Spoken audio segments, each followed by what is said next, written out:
Time पूरा जो plot है वो सरिया हो चुका है। इसको हम राफ्ट फाउंडेशन कहते हैं। ये जो प्लॉट है यहाँ पे हमने राफ्ट क्यों डाली, देखिए 2 से 3 बातों को आपने जल्दी से समझ लेना है कि एक तो इस प्लॉट पे जो हमने बोर होल्स कराए थे वो 3 बोर होल्स कराए थे। 2 बोर होल 10 फुट तक आए थे, 1 बोर होल 17 फुट तक आया था और वो सब ने ये कहा था कि ये सिल्टी क्ले है, ये क्लेई सॉइल है और सॉफ्ट सॉइल है। और फिर जब हमने इसकी स्ट्रक्चर ड्राइंग्स के ऊपर वर्किंग की, इसकी स्ट्रक्चर ड्राइंग्स भी मैं बताता चलूँ कि हमने ही बनाई है और स्ट्रक्चर ड्राइंग्स के ऊपर हमने इसकी एक्सटेंसिव वर्किंग की, तो हमने इसको ये प्रपोज़ किया कि ये जो रोड लेवल है यहाँ से आपने तकरीबन 6 फुट खुदाई करनी है, क्योंकि हम यहाँ पे जो है वो बेसमेंट नहीं बनाने जा रहे। बेसमेंट बनाने जा रहे होते तो हमारी केस स्टडी बिल्कुल डिफरेंट होती। और देखिए 17 फुट तक हमारे पास ना लूज सॉइल थी।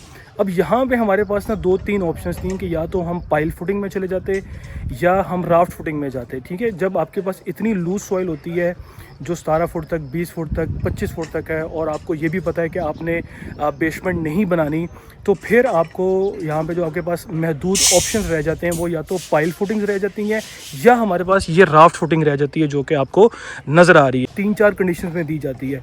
पहली कंडीशन ये है कि आपकी सॉइल लूज़ हो, सॉइल की जो स्टेटा है वो बिल्कुल नरम हो और डीप तक यानी अंदर तक यानी गहराई तक आपकी लूज सॉइल हो।